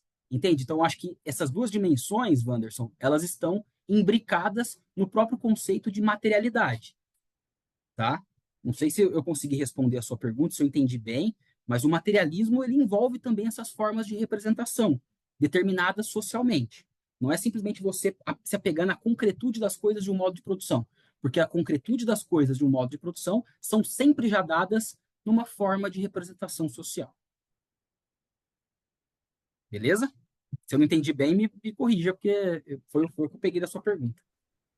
É que eu fiquei um pouco em dúvida nesse ponto aqui, porque ele fala de relações materiais, né? Porque eu não entendi bem o que que seriam essas relações materiais, assim, que ele está se referindo, assim. Ah, tá, tá. Não, são as relações que. Claro, a redação ficou até um pouco complicada, não sei se é da tradução. E eu lembro até que eu dei essa aula no grupo de pesquisa, e esse ponto também ele surgiu, né? Todo mundo ficou um pouco na dúvida. O que são essas relações materiais? Porque ficou um pouco descontextualizado. Mas a tônica é essa que eu trouxe para você. Ele está só querendo dizer que a mercadoria não é que ela vem de uma concretude de algum objeto, né? E nem de uma relação material, e nem, inclusive, até um momento anterior, ele fala, não é só o fato de o trabalho ser medido por tempo, porque, vejam só, em outros modos de produção, pode ser que o trabalho seja também medido por tempo. Não é dessa determinação que vem o caráter da forma mercadoria. Porque senão poderia ter mercadoria em todos os modos de produção. Por isso que eu comecei a exposição pelo arranjo da distribuição social do trabalho. Sim, excelente. Agora eu entendi melhor assim, do que se trata essa questão. Que bom. Quando eu li isso que eu falei, ué, que ele tá o tempo todo trabalhando, falando em relação social, aí agora ele mete um relações materiais aqui, eu fiquei, como assim? Não, mas É, realmente a redação aqui desse ponto ela é um pouco complicada. Ela causa uma certa confusão mesmo. sim. Aí agora eu vou passar para uma pergunta aqui do chat, que é da Nayara Cristina. Ela pergunta o seguinte: boa tarde. No dicionário do pensamento marxista, do Tom Bottomore, não sei ler esse nome, ele fala no tópico sobre fetichismo, sobre a ilusão do fetichismo que brota da fusão da característica social com as suas configurações materiais. Então, a ilusão do fetichismo se difere do fetichismo da mercadoria? Vamos lá, só alguns pontos aqui, Nayara. Boa pergunta.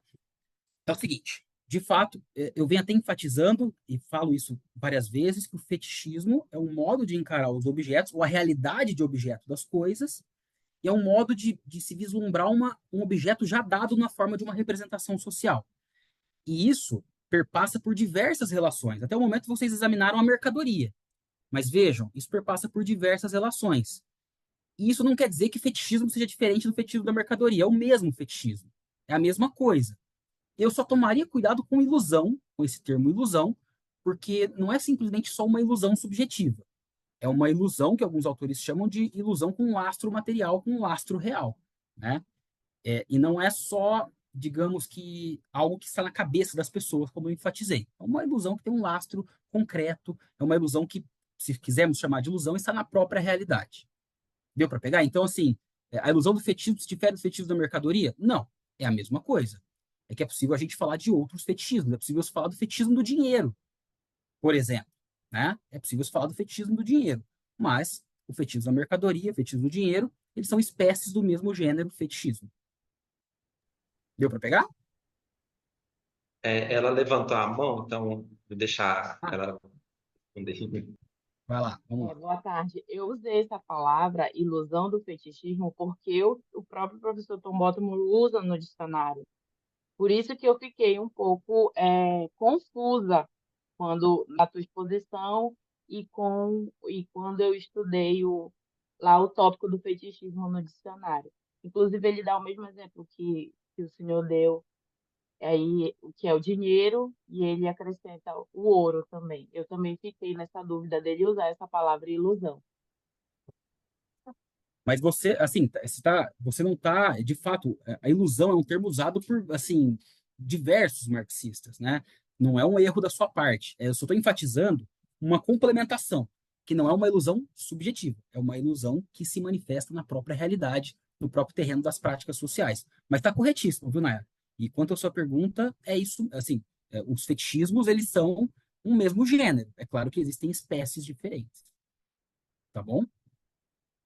E depois tem desdobramentos, inclusive, do fetichismo, né? Lá na frente vocês vão entender as personificações, os sujeitos enquanto máscaras, né, sociais, em termos de relação social. Então tem alguns desdobramentos que eu não quero antecipar para não explodir a cabeça de vocês nesse momento, mas que vão ser muito importantes lá na frente. Excelente. Eu tenho uma outra pergunta aqui, né? Naquela parte que você trouxe que eles não sabem disso, mas fazem. Eu não vou ler o resto porque você já leu, enfim. Então, nessa parte aqui, eu lembrei sobre a questão da ideologia, assim. A categoria de fetichismo, ela guarda alguma relação com essa ideologia, assim? Para além do Marx, eu queria ouvir um Ótimo, pouco sobre isso. claro, excelente pergunta e ótimo debate, inclusive, viu, Wanderson? Muitas páginas, muita tinta tem sido gasta e usada para discutir essa questão. Vamos lá.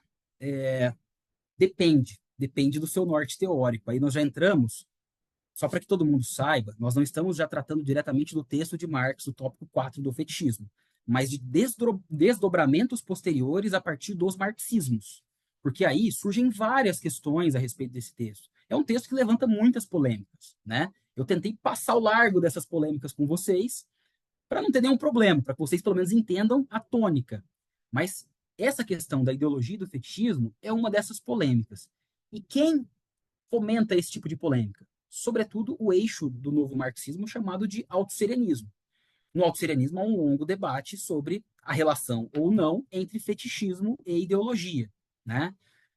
Então, assim, nós temos diversas posições. Nós temos desde as posições originárias de Althusser e de Balibar, que vão dizer que são termos incompatíveis. Eles criticam o fetichismo e vão falar que o fetichismo tem que ser descartado da análise marxista, porque é um termo idealista e é um termo humanista, e na realidade ele não daria conta de uma representação social positiva, né? Seria uma representação social espontânea. Então eles fazem essa crítica. Na verdade, eles dizem, nós temos que complementar essa questão, complementar não, nós temos que compreender essa questão das representações a partir de uma teoria da ideologia. E aí, Althusser tem um livro referencial sobre os aparelhos ideológicos de Estado, né? Mas, enfim, não se preocupem quanto a isso nesse momento. Ele formula uma teoria muito sofisticada da ideologia, inclusive uma grande referência do grupo do qual eu faço parte, do qual o Leonardo faz parte, do qual o próprio Wanderson faz parte. É um texto fundamental, é um texto referencial. Mas aí surgiram diversos debates em relação a isso, e atualmente muitas posições surgem no sentido de dizer: mas vejam, você falar em ideologia, só de ideologia, também é insuficiente, porque você não consegue dar conta de como emergem as representações ideológicas ao longo das práticas sociais mercantis. Não é que simplesmente as representações ideológicas surjam de forma desvinculada desse contexto, ou determinada em última instância, somente pelos aparelhos. Mas os aparelhos eles já estão sempre atrelados a uma dinâmica mercantil de práticas sociais que, por sua vez, dão a origem, em termos de fenômeno, dessas representações que são posteriormente moduladas pelos aparelhos ideológicos. Então, as representações do capitalismo surgem dessa dinâmica que eu me referi até o momento, dessas trocas mercantis, e, num segundo momento, esses aparelhos ideológicos de Estado, eles modulam essas representações, eles fazem arranjos específicos e eles interpelam diretamente as pessoas. Então, me parece que há uma complementariedade. Eu defendo isso, inclusive, Anderson. Mas aqui, gente, não se assustem que é um momento mais avançado da reflexão, é um momento mais desdobrado, um momento posterior em relação ao próprio texto de Marx. Agora, nos outros marxismos, não há pelo menos os que eu tenho estudado, não há uma vinculação direta entre ideologia e fetichismo. São tratados como coisas distintas. Tem marxismos que nem trabalham, né, diretamente com a noção de ideologia.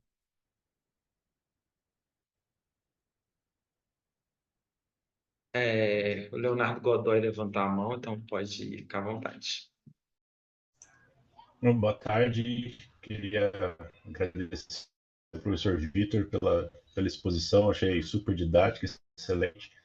E partindo do pressuposto do que o professor falou, então, que fetichismo são as relações sociais que se aderem a coisas e que para estar em sociedade é preciso que tenhamos coisas, eu posso falar que o que a gente entende por sociedade é um efeito do fetiche da mercadoria?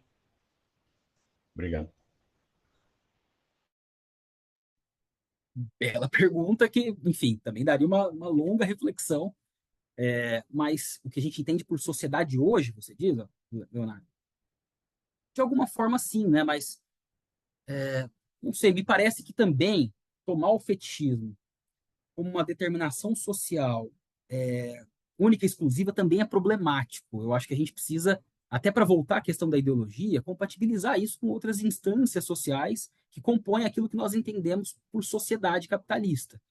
Então, não sei se eu entendi precisamente o sentido da sua questão, mas me parece que assim, a dinâmica, inclusive tem o trabalho do Pedro Davoglu, né, que ele vai falar de uma antropologia capitalista com base no fetichismo, ele vai falar de um efeito simbólico do fetichismo na nossa lógica de socialização, e me parece que é muito por aí. De fato, isso estrutura assim, a ferro e fogo a nossa vida. Mas também há outras instâncias que precisam ser compatibilizadas e precisam ser, inclusive, articuladas com essa teoria do fetichismo. Então, eu iria mais por esse lado, mas é uma pergunta complexa, é uma pergunta que daria um belo debate. Excelente. Essa questão do fetichismo da ideologia é uma questão bem curiosa mesmo, né? Acho que é um ponto interessante também para os estudos.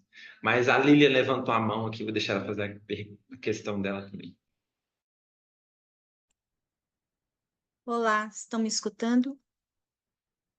Sim, então tá bom. Então, sobre todo esse fetiche, eu fico pensando, gerando uma sociedade do medo no sentido assim, é inculcado na consciência de uma coletividade, um comportamento, talvez corrobore com o que o professor Leonardo fala, né, sobre essa modulação, modular a sociedade. Por exemplo, numa indústria fármaco, onde há interesses em jogo, dentro do mercado, é porque a mente vai buscando, né, dentro de todo esse sistema contemporâneo, né, esta relação, né, do fetiche que ele traz um fantasma que daí vem puxando uma sociedade do medo, que essa sociedade do medo é até assim, olha, compre isso que é muito bom. Aí a pessoa fala, mas se eu não comprar, meu Deus, o que que vai ser de mim? Ou então fala, não compre isso daqui não é legal. Não, eu tenho medo, eu não vou comprar isso. Está entendendo? Toda uma sociedade do medo, é uma construção que vai gerando aí dentro do mercado, né? Então, a mercadoria, ela vem com este valor, né, construído, né? É algo assim que eu estava pensando. Eu não sei se procede, se tem pertinência até com relação ao que está sendo dito. É isso. Obrigado pela questão, Lília. Deixa eu só fazer alguns comentários sobre uma interpretação até que é corrente do fetichismo e que ela é muito reproduzida pelo marxismo, mas ela é uma leitura equivocada. Porque, assim, geralmente, no senso comum do marxismo, como as pessoas pensam o fetichismo da mercadoria? Elas pensam da seguinte maneira, e aqui eu vou falar de forma chula com vocês, de forma direta. Ah, porque as coisas têm marca. Então eu compro uma marca e eu tenho um fetiche por ter essa marca, porque assim eu me destaco. Eu tenho uma certa distinção social, né? Geralmente existe essa leitura de que o fetichismo da mercadoria seria isso. Acho que todo mundo aqui já teve contato com esse tipo de interpretação. Aliás, eu até esqueci de dizer para vocês que essa não é a interpretação de Marx. Por outras chaves de leitura, até dá para chegar nesse contexto. Mas a pergunta de Marx é anterior. Não é porque tal marca ou outra marca é uma construção simbólica que dá eventual poder ao seu portador. É porque as coisas têm valor. Porque as coisas são trocadas. Porque surge a representação do valor. Então, me parece que a sua pergunta, embora você tenha compreendido assim muito bem os termos da aula, eu acho que ela se encaminha mais ou menos nesse sentido de ainda me corrigir se eu estiver errado, tá? Talvez eu esteja interpretando de forma equivocada a questão. De interpretar mercadorias específicas e o seu valor simbólico específico, que por sua vez criaria uma sociedade do medo. Então, me parece que ainda é uma interpretação que, de algum modo, dialoga com essa leitura, que é um pouco equivocada, né, de Marx, que vai dizer que as coisas têm uma marca e etc. É isso que você está querendo dizer ou não? Então é preciso tomar cuidado. É preciso tomar cuidado, Lilian, porque não é bem isso do que se trata, tá? É o fato de as coisas terem valor de troca. É o fato de a gente comprar coisas, seja quais coisas porem. Entende? Sim, compreendo que eu fui por um caminho que não é na construção do pensamento de Marx. Entendi. De fato existe. Mas Fique à não vontade. se nega que, justamente por esta consciência construída, dizendo que é o pensamento de Marx e não condiz com o que realmente ele quer ensinar, com o que ele quer dizer, mas fato é que está se ventilando isso, e isso daí é muito forte no mercado, tá? Entendeu? Entendi. Não, Porque sim. mesmo as pessoas tendo esta interpretação errada, mas ela se constrói no mercado. Então se torna a ideologia, ela se torna real. Ideologia, ela sempre tem um impacto no mundo, no fenômeno, né? Então não tem como fugir disso. Constrói-se a ideia, joga e ela se torna real. Certo. Entende? Lili, então é o Só seguinte, que tem que perfeito. desconstruir isso. Tem que desconstruir. Claro, perfeito. Eu entendi o que você quis dizer. Está querendo dizer que é um ponto de chegada dessa teoria, mas é aquilo que eu disse. É um ponto de chegada que, de fato, assim, se constrói a partir de outros horizontes teóricos. E existem, sim, leituras que fazem isso a partir de Marx. Não estou falando que está errado e que você está partindo do nada, mas só tomar cuidado para não reduzir o fetichismo a isso, porque, de fato, não está no texto de Marx e é algo que é muito reproduzido hoje em dia. É uma interpretação, né, que se você quiser dizer que é de Marx, é equivocada. Mas, enfim, eu entendi onde você quer chegar e beleza. Dá para fazer desdobramentos a partir daí, mas sabendo, né, que a questão fundamental é por que o trabalho se representa como valor? Por que as coisas têm valor no mundo? Tá bom? É, essa ideia de alienação, ela, pelo menos pelo que eu entendi assim, de alienação, né, ela vai trabalhar com meio que essa ideia de que o ser humano transfere sua essência para os objetos. O fetichismo da mercadoria seria como se nós transferíssemos, né, as relações sociais para o objeto, assim. E nessa ideia da alienação, é, quando há essa transferência dessa essência para o objeto, é como se o ser humano se esvaziasse. Há alguma coisa assim nesse sentido, como se no fetichismo a gente transferisse as relações sociais, a gente se perdesse desse processo, ou alguma coisa nesse sentido? Assim, eu só estou viajando aqui. Perfeito, Wanderson. Excelente pergunta e também é um tema de debate, tá? Existem posições, eu vou falar das duas posições para ser honesto com vocês, depois vou dar o meu posicionamento. Os neolucatianos, como eu disse no começo, eles fazem uma interpretação do fetichismo enquanto uma desumanização, né? Enquanto desumanização. Então, existe essa leitura do texto de Marx. Eles buscam até alguns subsídios, né? Com base nesse próprio item 4 que nós acabamos de ler e acabamos de falar a respeito. Por outro lado, existe uma interpretação que já não vai mais colocar em questão, e sobretudo a de Rubin já se inscreve nesses termos. Isaac Rubin, como eu disse, é um dos predecessores também, que já não vai mais analisar se o homem se humaniza ou se desumaniza, porque na realidade, se falar em essência humana, é algo, para dizer de forma clara, é algo um pouco ideológico. Um pouco não, é totalmente ideológico. Porque não existe essência humana. Existe sujeitos constituídos à luz de cada um dos modos de produção.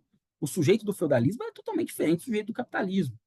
Como que nós vamos identificar qual é a essência do ser humano? Não existe uma essência do ser humano.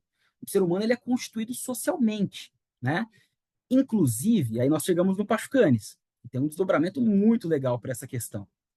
A subjetividade jurídica, né? Vejam, para que as coisas se troquem, é necessário não só que haja uma equivalência entre valores, mas uma equivalência entre pessoas também, no processo de troca. Porque se não existisse uma equivalência entre sujeitos, o que aconteceria? Um sujeito dominaria o outro diretamente. Nós não teríamos troca. Nós teríamos um senhor com um chicote falando para o outro: me passa o que você tem. Agora não, nós temos uma relação entre sujeitos de direito no capitalismo. Sujeitos que se reconhecem como iguais, livres, dotados de autonomia da vontade. E no que consiste essa interpretação que vai dizer que existe uma essência do sujeito humano? Geralmente são interpretações que tomam essa subjetividade jurídica e os seus predicados, a igualdade, a liberdade e até mesmo a fraternidade, como predicados ahistóricos e que dizem assim: se a gente se libertar da dominação da mercadoria, o ser humano e esses seus predicados, a liberdade, a igualdade, a fraternidade, isso vai prevalecer, isso vai reinar. O que nós estamos fazendo no final das contas? Nós estamos fetichizando o sujeito do capitalismo. Nós estamos dizendo que a forma de subjetividade do capitalismo é a forma que, né, por estar de alguma forma reprimida ou, sei lá, de alguma forma recalcada, ela, não obstante, em vencendo o capitalismo, ela vai prevalecer e vai continuar existindo com mais potência e plenitude em outros modos de produção. Então, é um fetiche do sujeito, entendem? Então, assim, a minha interpretação é de que já não está mais em questão essa desumanização, essa humanização ou desumanização, ou até essa inversão entre sujeito e objeto. Não se discute se há inversão ou não. O que há é uma forma de objeto e uma forma de sujeito. Formas que se complementam para que haja essa dinâmica mercantil, que é uma dinâmica de representação lastreada em práticas sociais concretas. Deu para pegar, Wanderson? Com certeza, eu acompanhei muito bem esse raciocínio e faz total sentido assim mesmo, né? Não faz muito sentido a gente pensar nessa ideia de transferência, né? Só se a gente tomar como existente essa ideia de uma essência humana, né? Então, enfim. Agora eu vou passar para o João Vitor.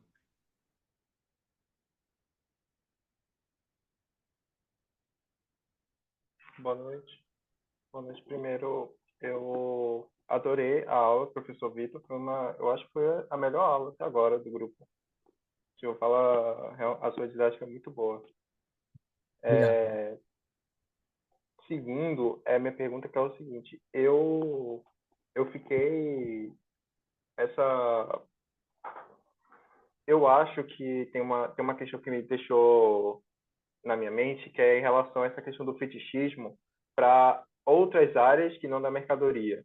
Porque, pessoalmente, eu aprendi fetichismo a partir de uma lógica que é o seguinte: fetichismo da mercadoria é o caráter de enxergar a mercadoria como objetos que possuem vida própria, como se elas chegassem ao mercado para chegassem ao mercado ali para serem trocadas, e elas ocorrem sem a mediação entre possuidores de mercadoria.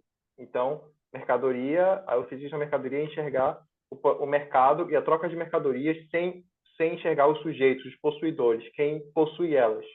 Tanto de pessoas que vão trocá-la, um comprador e um vendedor, quanto os trabalhadores que produzem ela. Os produtores, as pessoas responsáveis pelo comércio e toda que gira em torno do mercado. Não só essa questão da produção, mas também da circulação, dos serviços, tudo que gira em torno da distribuição do valor na sociedade. Eu aprendi disso, né? Que fetichismo é esconder essas relações sociais, esconder as pessoas que estão, como se mercadorias fossem andando sozinhas, tivessem vida. Mas aí eu me surpreendi. Fetichismo é essa questão do valor, como se ela tivesse inerentemente valor. Perfeito, João Vitor, excelente questão. De fato, há essa interpretação de que é um objeto com vida própria, e nós podemos até interpretar nesse sentido, né? Porque, poxa, o valor é como se tivesse uma vida própria, determina o nosso movimento social e tudo mais. E a questão de esconder relações sociais é verdade. O fetichismo também esconde as relações sociais. As relações, o caráter social do trabalho, ele se reifica enquanto um valor, uma quantidade de valor, e as pessoas trocam. Só que vejam só, essa é uma sacada do Isaac Rubin. Ele vai dizer que o fetichismo esconde relações sociais é insuficiente, porque ele não só esconde relações sociais, mas ao mesmo tempo ele expressa novas relações. Não é só que a gente esconde por meio das coisas o caráter social do trabalho, mas isso permite que as pessoas troquem mercadorias. Então esconde, mas expressa a relação. Esconde e expressa. Entende que interessante? Então são as duas coisas. Dizer que só esconde é insuficiente. E olha, não estou falando que está errado, existem diversas interpretações desse sentido. O fetichismo esconde as relações sociais de produção. Mas me parece que a leitura mais refinada, com base até no que Marx desenvolve ao longo do Capital, vai dizer que não só esconde, como expressa as relações sociais. Entendeu, João Vitor? Então é por aí. E essa questão do sujeito, que eu me refiro, é porque, de fato, Marx ele dá pouca atenção ao sujeito nesse item 4. Mas, como eu gosto de antecipar algumas coisas, eu já gosto de trazer um pouco algumas questões que estão latentes no texto e que vocês vão ter mais clareza do papel do sujeito em face do fetichismo a partir do próximo capítulo, que vai dizer o seguinte, e olha só, as mercadorias não conseguem se mover e se trocarem sozinhas no mercado. É preciso que os seus guardiões, os sujeitos, consumem esse movimento social. E é a partir daí que nós vamos entender o papel do sujeito, do fetiche do sujeito. Como sujeitos personificam esse valor das mercadorias e consumam a mobilidade social das próprias mercadorias. Qual o papel do sujeito na obra de Marx? Para dizer de forma muito clara. Deu para entender, João? Acho que respondi sua pergunta, né? Tem mais alguma questão que eu pulei? Não. Tudo certo? Então beleza. É excelente. Agora eu queria, a gente já conversou um pouco sobre o fetichismo aqui, principalmente na obra. Agora eu gostaria que você comentasse sobre o fetichismo do direito, né, que você trouxe lá no começo. Aí eu queria que você trouxesse um pouco disso para a gente, né, desenvolvesse um pouco. Ó, quem que vai dar? Tem aula posterior, Wanderson? Ou não? Vai ter uma aula depois com o Rômulo. Ah, o Romulo vai ficar bravo comigo, mas eu vou dar só um pequeno spoilerzinho, que agora é a parte, enfim, legal para nossa área, pelo menos nós que somos do direito, né? Então é um ponto de entusiasmo. Vamos lá. Onde se fundamenta o fetiche do sujeito de direito? Justamente naquela passagem que eu acabei de me referir para responder a pergunta do João Vitor. As mercadorias não conseguem se deslocar sozinhas para o mercado, elas precisam de seus guardiões para consumar a sua mobilidade.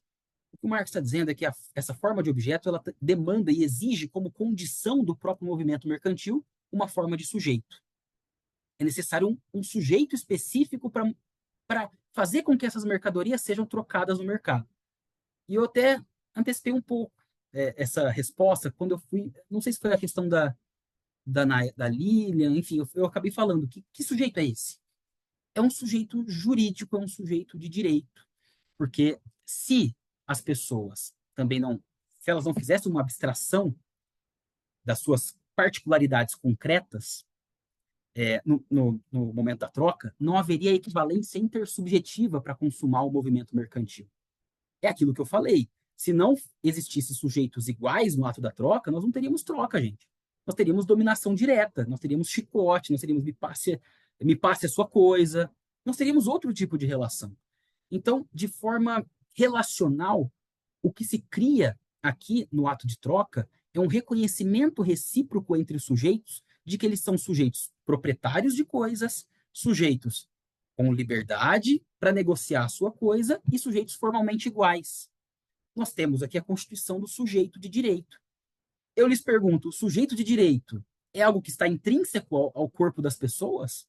Dá para eu pegar um microscópio e falar, olha aqui, eu estou olhando o Leonardo, ele é um sujeito de direito. Não, é também uma dinâmica de representação social. Vejam, também os sujeitos têm um caráter sensível, suprassensível. Nós temos um caráter concreto, nós podemos até falar das nossas particularidades sociais, particularidades de classe, de raça e tudo mais, mas na troca, o que prevalece é o nosso caráter abstrato. Nós somos igualmente sujeitos de direito. Isso está colado no nosso corpo. Isso enclausura a nossa forma de ação social. Nós agimos por meio de contratos, sejam contratos expressos ou contratos tácitos. Percebe que interessante? E tem mais um desdobramento. Qual é o desdobramento? Eu falei para vocês que a forma de valor, essa forma social aderida ao corpo da mercadoria, determina o nosso movimento social. Mas os nossos vínculos sociais, embora determinados pela forma de valor, nós encaramos como vínculos voluntários, porque nós somos sujeitos de direito. Então, nós encaramos nosso movimento social como decorrentes da nossa própria vontade. Olha que interessante. Então, embora a nossa ação social seja totalmente determinada pelo movimento do valor, ao mesmo tempo, nós, como contrapartida, recebemos uma vontade jurídica presumida para dizer que a nossa vida, que a vida que nos circunda, é produto da nossa vontade, é produto das nossas escolhas conscientes. É o fetichismo do sujeito de direito. Entendem o que eu estou dizendo? Aqui é só um spoiler, gente, mas enfim, é um tema que, poxa, eu gostaria até de debater em um encontro, porque é muito legal, é muito interessante. Não sei se Pode vocês deixar. entenderam, porque é da área jurídica também, eu tentei trazer de forma um pouco mais deu para pegar? Sim, deu para captar, sim. Eu acho que essa é uma uma das discussões assim que vou propor aí essa discussão sobre o próprio direito mesmo, né? Acho que a gente precisa elaborar mais essa questão aí, muito importante. Mas deu para entender, sim, né, o que você trouxe. É, não sei se mais alguém tem mais alguma questão aí para o professor. Se não tiver, vamos partir para os finalmente. Não temos. Então, primeiro eu gostaria de agradecer, né, o professor por essa brilhante exposição, né? Foi extremamente didática, deu para a gente captar muita coisa, né? Entender bastante, né, sobre essa questão do caráter fetichista, da mercadoria e para além dela, né? A nossa exposição aqui, conseguimos contemplar o fetichismo para além da mercadoria só, exclusivamente. Então, primeiro eu queria agradecer ao professor, né? Todo mundo que esteve aqui presente, né? Participando dessa aula. Foi simplesmente fantástica. E aí, nesse sentido, eu gostaria de ler, né, como de prática, ler alguns comentários aqui sobre o encontro, né? Então, encontro encontro com conteúdo denso e muito rico, professor muito didático, a melhor aula possível sobre o fetichismo, desde sua origem epistemológica até comentários ricos de trechos do Capital referentes ao item 3. Aula maravilhosa, produtivo e enriquecedor. É, uma das aulas mais grandiosas com o Vitor e o Godoy contribuindo. O Vitor é excelente, consegue fazer explicações bem didáticas. Acho que acabei escrevendo a explicação palavra por palavra. Aula muito lúcida e didática em sua proposta. O que eu gostei foi que abrangeu outras discussões necessárias e bastante importantes, que já vem fazendo parte da nossa leitura do Capital. Então, eu gosto sempre de ler nessas questões aqui, para, né, o professor entender também como a aula foi recebida. E eu acho que, isso fazendo um comentário também em relação ao que o professor trouxe sobre essa questão do próprio valor, né, da dinâmica do valor e como que ele vai determinando as nossas relações sociais, né? Isso é uma questão muito interessante mesmo, né? Porque o próprio Marx ele começa o Capital falando, né, que a riqueza nas sociedades capitalistas aparece como uma imensa coleção de mercadorias. E aqui no item 4 a gente já se depara com essa questão do valor, né? Que no fim das contas é a dinâmica do valor, assim, dessa coisa que não está nem nesse objeto físico, né? Que está super sensível a esses objetos da própria mercadoria, que está determinando as nossas relações sociais. Né? Então isso é fantástico, assim. Então a gente já chega no outro nível, né, de compreensão sobre o que está determinando, né, a nossa sociedade. Eu acho isso fantástico, assim, né? Esse, tanto o poder do próprio Marx, né, dispôs para a gente, quanto a didática, né, dos professores que a gente tem convidado aqui para explicar melhor para a gente, assim, já que essa leitura e discussão ali ela é sempre mais difícil quando a gente tem alguém que já tem um contato com o texto, né, que já tem um tempo maior, né, de leitura e reflexão sobre esse tema, é muito mais fácil de passar para a gente um entendimento mais adequado, né, acerca dessa obra. Então, eu gostaria muito de agradecer ao professor Vitor, né, e a participação especial do professor Leonardo aqui também. E espero revê-los aí. Vamos marcar uma conversa para a gente discutir essa questão do direito, né, que é objeto de estudo de todo mundo lá no grupo, né? Então, eu acho que vale muito a pena a gente trazer essa discussão aí, até para a gente avançar para além dessa ilusão, né, de que é o direito que vai nos libertar, né, que vai garantir a nossa libertação aí. Então, é importante a gente discutir para a gente avançar muito em relação a essa questão. Agora, então, a palavra para o professor aí, para ele, né, fazer um encerramento aí Enfim, fica à vontade. Gente, queria só agradecer por tudo, pela atenção, pelo carinho agora dos comentários. Não sei se mereço esse carinho todo, mas, enfim, fiz o possível para transmitir um item, né, que é muito truncado mesmo em termos de leitura para vocês, né, de forma mais acessível. Espero ter conseguido, pelo menos parcialmente. E, assim, parabéns mais uma vez pela iniciativa desse grupo de estudos. Eu espero que esse estudo seja transformador na vida de vocês e persistam, porque de fato, vocês não estão escolhendo o caminho mais fácil. Ler o Capital não é simples, né? É difícil, é complicado. Não é na primeira leitura que vocês vão conseguir já captar o sentido exato do texto, se é que, né, apesar de todas os debates que existem, né, sobre o sentido do texto. Então, enfim, é necessário que se tenha persistência, que vocês consigam aí articular os conceitos, né, com calma, com paciência. E é claro que eu fico totalmente à disposição para ajudá-las e ajudá-los nesse processo. Se precisarem de mim, estarei sempre aí disposto para, de alguma forma, tentar contribuir para a leitura de vocês. Tá bom, gente? Um grande abraço. Mais uma vez, obrigado. Obrigado, Wanderson. Obrigado a todas e todos. Um bom sábado para vocês.